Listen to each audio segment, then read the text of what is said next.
Ketika akun baru dibuat, Bosman Mardigu Official, maka channel lain muncul dengan nama yang sama atau mirip-mirip. Maka saya dengan hormat berkali-kali mengingatkan, silakan re-upload semua video Bosman, namun jangan pakai nama Bosman Mardigu Wowi Sontoloyo yang memang trademark Bosman sebagai nama channel. Ambillah manfaat videonya, namun bukan nama pribadinya. Mohon diganti nama channel tersebut dengan segala hormat, karena pelajaran dan tanggung jawab nama serta isi ilmu tadi, saya yang berhadapan dengan musuh-musuh kebenaran tadi, pada ujungnya bukan kalian. Kalian ambil manfaat AdSense dan ilmunya. Silahkan kembali ke perjuangan awal kita kaum New Mind dengan pertanyaan berapa cost accounting untuk membuat Indonesia menjadi negara superpower di tahun 2045, 24 tahun dari sekarang. Pertanyaan ini disampaikan juga oleh Deng Xiaoping ketika di tahun 1989 memutuskan untuk mempunyai sistem ekonomi sendiri alias dual standard. Standar dunia untuk keluar, standar dalam negeri untuk Tiongkok. Deng Xiaoping meminta berapa biaya dibutuhkan Tiongkok untuk kembali merebut supremasi perdagangan dunia seperti nenek moyang mereka dalam 3000 tahun selalu menguasai perdagangan dunia, di mana 200 tahun terakhir dikerjain negara-negara Eropa dengan perang opium, menggunakan candu untuk membuat goblok otak 30 juta rakyat Tiongkok dan juga pejabatnya. Lalu perdagangan Tiongkok dikendalikan Eropa sekian lama. Pertanyaan Deng Xiaoping tadi di tahun 1989 dijawab, dan benarlah 20 tahun setelahnya Tiongkok menjadi negara maju, dan 20 tahun kemudian, yaitu sekarang, Tiongkok menjadi kekuatan yang ditakuti.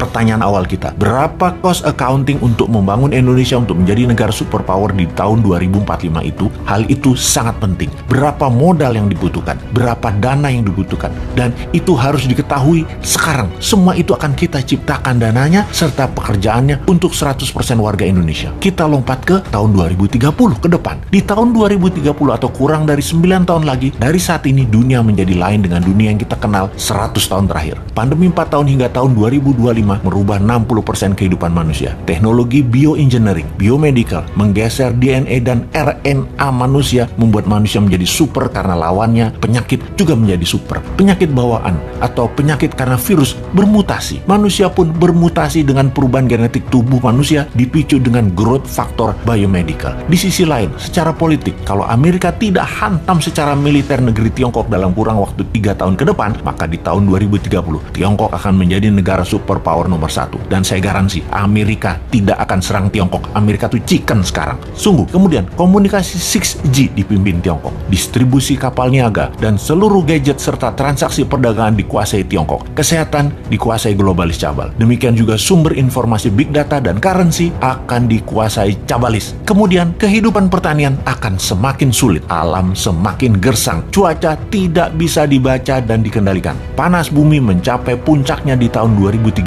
Musuh bersama umat manusia di tahun 2030 adalah kelaparan, kekurangan pangan dan gizi, serta cuaca yang ekstrim. Alam tidak ramah. Dunia menjadi semakin kejam. Manusia semakin buas. Tiongkok di tahun 2030 akan mempunyai penantang baru yang namanya Nusantara. Siapa Nusantara itu? Negara yang menjadi pengontrol laut, pengontrol mineral dan sumber pangan. Negara maritim, food country dan mineral country. Itulah Nusantara di tahun 2030. Pertanyaan berikutnya, apakah Nusantara dalam 15 tahun kemudian, yaitu di tahun 2045, bisa melewati Tiongkok atau setidaknya menyamai? Jawabannya adalah bisa. Konsep bernegara di tahun 2030 adalah kendali pembayaran dunia perdagangan yang menggunakan emas. Di dalam negeri, sejak New Mind berkuasa nanti di tahun 2024, maka 1 tahun setelahnya di tahun 2025, emas dijadikan alat bayar resmi, di mana puncaknya di tahun 2030, rupiah fisik musnah, tidak dipakai lagi, jadi e-rupiah dan fisiknya adalah emas. Nusantara menarget dalam 15 tahun ke depan sejak tahun 2030 transaksi dunia 50% memakai emas.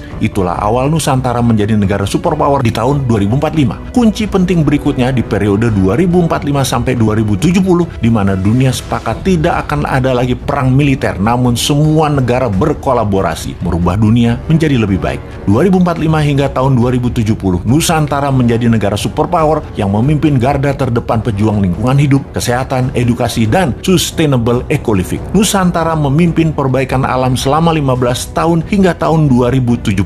Kemudian sejak tahun 2070, inilah awal perdamaian dunia 1000 tahun yang juga dipimpin Nusantara. Terlihat indah? Tidak mungkin. Ada yang berpikir begini nggak di pejabat incumbent atau oposisi? New Mind memang sontoloyo. Tapi kita semua tahu, semua impian ini pasti terjadi. Inilah mengapa video kita dan channel kita ditakuti pemakai pemahamannya. Selamat datang masa depan di tangan Newman.